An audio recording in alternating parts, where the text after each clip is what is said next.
keeps us warm. It keeps us cool. It protects us. As simple as double-paned glass, or as complex as the shell of a space station.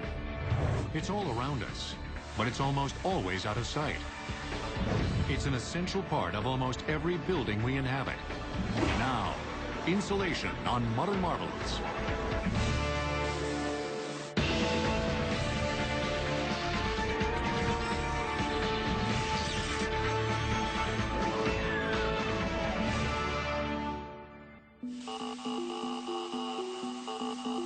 It's the secret weapon in the war on energy consumption. With a worldwide energy crisis upon us, scientists and contractors are scrambling to design and build more fuel-efficient buildings.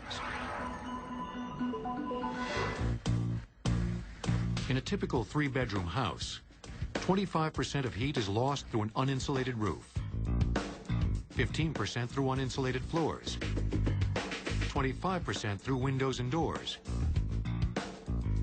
and 35% through uninsulated walls. Effective insulation can put an end to these losses. It's pumped up, it's gooey, and it's one of the best insulators available. It's foam. Foam products come in many forms. One of the most effective is spray. The process of spraying foam insulation is almost an art form. It takes a steady eye, a sure hand, and a definite sense of rhythm. Foam is an exceptional insulator for roofs. Roof insulation foam offers significant advantages over alternative materials. It forms a seamless membrane which stops leaks. The material flows into cracks, crevices, expands, and seals up all the leaks. It also offers much more insulation value versus alternative materials. And the fact that it's soaked into all the cracks and crevices and cured means that it's gluing everything together, so it's going to be able to withstand significantly more harsh weather conditions than a typical roof would. The key to making a smooth urethane application when we're talking about roofing is to overlap each previous pass by 80 to 90%. But when you're spray painting, normally you'll think about a 50% overlap. When spraying urethanes, you think of 80 or 90%. Because urethane expands 30 times its liquid form, that becomes critical if you want to get a smooth application.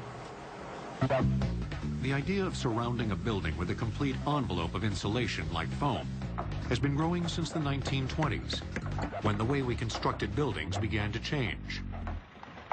Prior to the 1920s, even going back to the Victorian age, you found that homes were constructed of heavier, denser materials. A lot of that was just the prevalence of old-growth forests that were used for framing.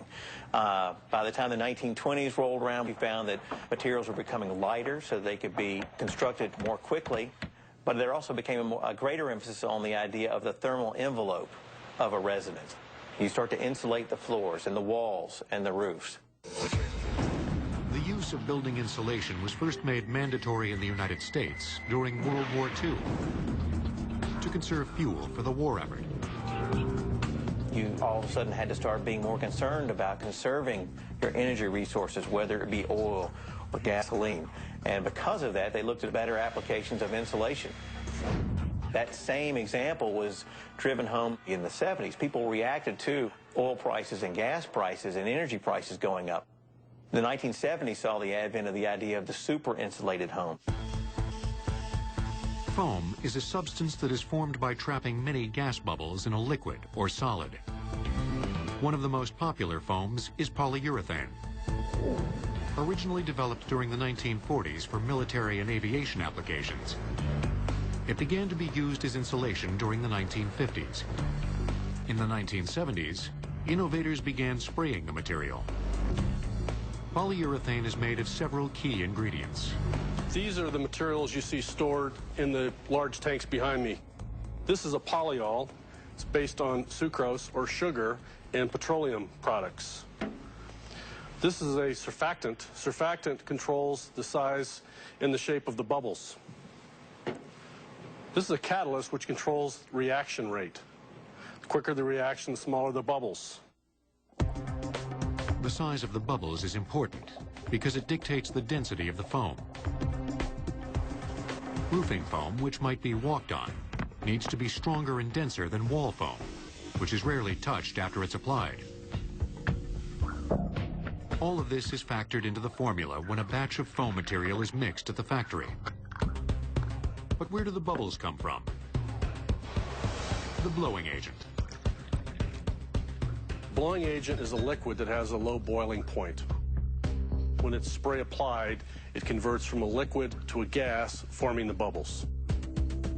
These four ingredients are mixed together into one liquid, but they're only part of the recipe for making foam.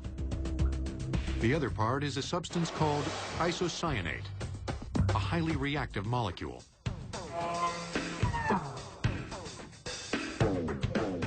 It's separated from the other ingredients until the spraying begins. They're dispensed separately all the way through the hoses to the gun. When the applicator pulls the gun, the materials are mixed together, the reaction occurs.